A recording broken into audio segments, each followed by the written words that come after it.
মই মানে ৰাইজৰ দলৰ তৰফৰ পৰা শিৱসাগৰ সমষ্টিত নিৰ্বাচন খেলিবৰ কাৰণে আমাৰ নিয়ম অনুসৰি 25,000 টকাৰ চেক দি 25,000 টকাৰ ড্ৰাফট কাটি আৰু লগতে আবেদন কৰি মোৰ আজিৰ লাষ্ট তাৰিখ আমাৰ 31 জানুৱাৰী গতিকে আজি আবেদন জমা দিলোঁ। কালিয়ে মই পইচাটো ড্ৰাফটত ভৰালোঁ। আজি আবেদন জমা দিয়া হ'ল। যুৱ বাহিনীৰ সভাপতিয়ে মোৰ হৈ তেখেতে আবেদন জনালে। মই গতিকে শিৱসাগৰৰ পৰা ইলেকশ্যন খেলাটো খাটাং হ'ল। বহুতে কৈছিলে যে ধুবুৰীৰ পৰা আপুনি খেলিব পাৰে। মানে মই শিৱসাগৰৰ এজন গৰ্বিত MLA। মই শিৱসাগৰৰ বাহিৰে পৃথিৱীৰ কোনো ঠাইৰ পৰাও ক'ৰ পৰাও ইলেকশ্যন নেখেলোঁ। শিৱসাগৰতে খেলিম আৰু শিৱসাগৰতে জিকিম। 1 ফেব্ৰুৱাৰী তাৰিখৰ দিনা পুৱা 9 বজাত আমাৰ কেন্দ্ৰীয় কাৰ্যালয়ত বিৰোধী দলসমূহৰ মিত্ৰতা সন্দৰ্ভত আমি বৈঠক আয়োজন কৰিছোঁ। খুব বিশেষ জৰুৰী বৈঠক। এই বৈঠকতে কাইলৈ সিদ্ধান্ত গ্ৰহণ কৰা হ'ব যে মিত্ৰতা সন্দৰ্ভত কি সিদ্ধান্ত হ'ব। কাৰণ মিত্ৰতা সন্দৰ্ভত আমি যি ধৰণৰ সঁহাৰি কংগ্ৰেছ দলৰ পৰা আশা কৰি আছিলোঁ, সেই ধৰণৰ সঁহাৰি, সেই ধৰণৰ গুৰুত্ব, সেই ধৰণৰ সন্মান আমি এতিয়ালৈকে লাভ কৰা নাই। গতিকে আমি কাইলৈ ৰাতিপুৱা 9 বজাৰ পৰা আমি বিশেষ আমি আহ্বান কৰিছোঁ। অলপ পিছত যাব না প্লিজ। তো আমি বিশেষ আপোনাৰ বিশেষ কাৰ্যনিৰ্বাহক বৈঠক আয়োজন কৰিছোঁ। আৰু বিশেষ কাৰ্যনিৰ্বাহক বৈঠকত এতিয়া চেলফি নামাৰিব না প্লিজ। বিশেষ কাৰ্যনিৰ্বাহক বৈঠকত আমি কাইলৈ সিদ্ধান্ত ল'ম। কাইলৈ কাৰ্যনিৰ্বাহকে যি সিদ্ধান্ত লয় সেইটোৱে চূড়ান্ত আৰু কাইলৈ কাৰ্যনিৰ্বাহকতে আচলতে আমাৰ বিৰোধী দল কংগ্ৰেছৰ সৈতে বা বিৰোধী ঐক্যমঞ্চৰ সৈতে আমাৰ যিটো মিত্ৰতা সেই সন্দৰ্ভত চূড়ান্ত সিদ্ধান্ত ল'বৰ কাৰণে কাইলৈ আমি একযোগিতা আয়োজন কৰিছোঁ। কাৰ্যালয়ত গুৱাহাটীৰ কেন্দ্ৰীয় কাৰ্যালয়ত ৰাইজৰ দলৰ ৰাতিপুৱা 9টা বজাৰ পৰা হ'ব। 2টা বজাত সংবাদমেল আয়োজন কৰি আমি আপোনালোকক আমাৰ চূড়ান্ত খবৰটো জনাই দিম। মই যামেই এতিয়া ৰাতি ময়ো গৈ আছোঁ। চাওক, আজি আমাৰ পবিত্ৰ মেডাম মেফি উৎসৱ আৰু শিৱসাগৰত যি ৰংপুৰ কেন্দ্ৰীয়ভাৱে টাই আহোম ছাত্ৰ সন্থাই আয়োজন কৰিছে, এই উৎসৱৰ আপোনালোকৰ মাধ্যমেৰে সমগ্ৰ অসমবাসীৰ সুখ শান্তিৰ বাবে আমি আজি ইয়াতে মেডাম মেফিত অংশগ্ৰহণ কৰিলোঁ। এতিয়া কথাটো হ'ল ৰাজনীতি। 2026 চনৰ নিৰ্বাচন আহি আছে।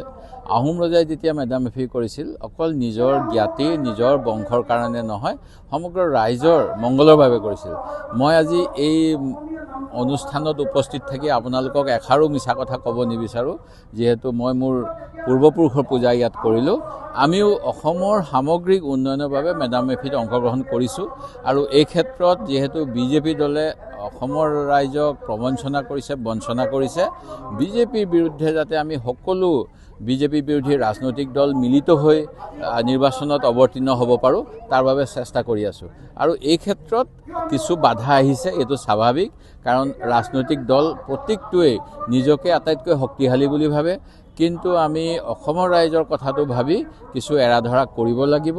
আৰু সেইকাৰণে আমাৰ কথাখিনি যিমান সোনকালে হ'ব লাগে হোৱা নাই। তাৰ কাৰণে CPI দলে অসন্তুষ্টি প্ৰকাশ কৰিছে, জাতীয় পৰিষদে অসন্তুষ্টি কৰিছে, ৰাইজৰ দলে অসন্তুষ্টি কৰিছে। তথাপিতো মই আশাবাদী আমি খুব সোনকালেই অসমৰ স্বাৰ্থত, কোনো এজন ব্যক্তিগত মানুহ MLA হ'ব লাগে, বিধায়ক হ'ব লাগে, এই স্বাৰ্থত নহয়, কিবা এটা ভাল ফলাফল উলিয়াব পাৰিম।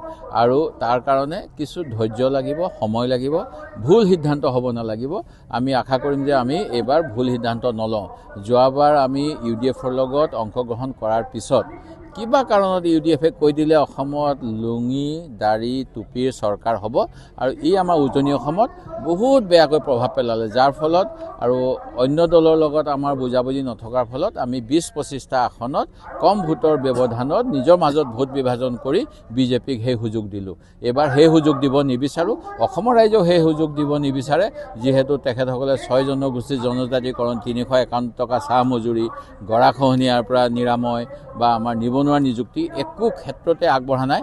মাত্ৰ এটা ধাৰ্মিক ভিত্তিত আমাক বিভাজন কৰাৰ অপচেষ্টা কৰি আছে, যিটো উজনি অসমত নচলে। সেই নচলা অচল পইচাটো তেওঁলোকে চলাব বিচাৰিছে।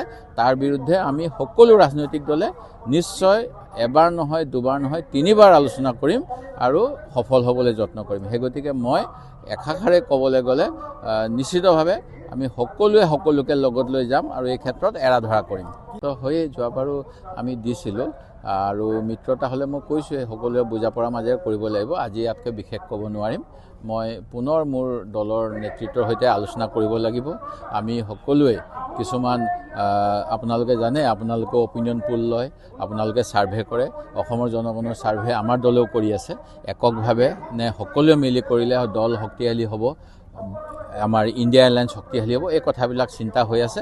তাৰ ভিত্তিত আগন্তুক পদক্ষেপ হ'ব, তেতিয়াহে মই ক'ব পাৰিম। আপোনালোকে এটা শ্লোগান হাত গঢ়ো, এই শ্লোগানটোক আজি মুখ্যমন্ত্ৰী ডাঙৰীয়াই নিজৰ সুবিধা মুখ্যমন্ত্ৰী মহোদয়ে যিটো কৈছে সেইটো আমি বৰ অসম যিখন কৈছোঁ সেইখন মুখ্যমন্ত্ৰীয়ে ক'বৰ দৰে এই আমাৰ অসমৰ ৰাইজক তেখেতে এই শিৱসাগৰত কিজানি বৰ্ডিং ফিল্ডতে এটা সময়ত আহি কৈছিলে এই শৰাইঘাটৰ শেষ ৰণ, মোগলৰ বিৰুদ্ধে শেষ যুঁজ, এনেকুৱা ধৰণৰ কথা কৈ তেওঁ আমাৰ নিজৰ মাজতে আজি বিভাজন উলিয়াব বিচাৰে। আজি আপোনালোকে জানে নে নাজানে মই নাজানো, এই শিৱসাগৰত আমাৰ যিসকল খিলঞ্জীয়া সংখ্যালঘু হ'ব পাৰে, তেওঁলোক মুছলমান হ'ব পাৰে, আজি তেখেতসকলক মিয়া খেদোৱাৰ নামত আজি তেওঁলোকৰ ভোটাৰ তালিকা বা নাম কৰ্তন কৰিবলৈ মুখ্যমন্ত্ৰীৰ নিৰ্দেশ মতে যি 5 লাখমান মিয়াক অত্যাচাৰ কৰিম বুলি কৈছে, তাৰ নামত ভাৰতীয় নাগৰিক যিসকলে কোনোবা আজান পীৰৰ দিনৰ ৰিলেটিভ, আমি অসমৰ নাজিৰা শিৱসাগৰৰ সকলো মানুহে আজান পীৰ দৰগাহতো আশীৰ্বাদ ল'বলৈ যাওঁ, যেনেকৈ দৌলা পৰিয়ালে দুৰ্গা পূজাৰ সময়ত যেনেকৈ প্ৰসাদ গ্ৰহণ কৰে। সেই গতিকে এই ক্ষেত্ৰত যি বিভাজনৰ ৰাজনীতি, মুখ্যমন্ত্ৰীৰ যিটো অসমক টুকুৰা কৰাৰ ৰাজনীতি, তাৰ বিৰুদ্ধে আমি চাওলুং চুকাফাৰ দিনৰ বৰ অসমখনৰ কথাই কৈছোঁ। মুখ্যমন্ত্ৰীয়ে গোটেই কথাবিলাক তেওঁ নিজৰ ফালে লৈ যাব বিচাৰে। সেই গতিকে সেইটোত কোনেও যেন ভৰি নিদিয়ে, সেইটোৱে মোৰ অনুৰোধ। পবিত্ৰ মেডাম মেফিৰ সকলোকে শুভেচ্ছা জনাইছোঁ। ঐতিহাসিক আমি শিৱসাগৰত বৃহত্তৰ ৰংপুৰ মেডাম মেফি আন্তৰ্জাতিক মেডাম মেফি আয়োজন কৰিছিলে সদৌ টাইম ছাত্ৰ সন্থাৰ সহযোগত। আজি আমি সমন্বয় শোভাযাত্ৰা ইয়াত উলিয়াইছোঁ ৰংঘৰৰ পৰা ঐতিহাসিক বৰ্ণিং খেলপথাৰলৈ। কিন্তু সমন্বয়ৰ বাৰ্তা য'ত জাতি ধৰ্ম বৰ্ণনে আমি একত্ৰিত হৈছোঁ আজি এই ৰংঘৰত, যিহেতু আমি অসমীয়া জাতি গঠন কৰিছিল, জাতি ধৰ্ম বৰ্ণ নিৰ্বিশেষে স্বৰ্গদেউসকলে গঠন কৰি গৈছিল এই অসমীয়া জাতি।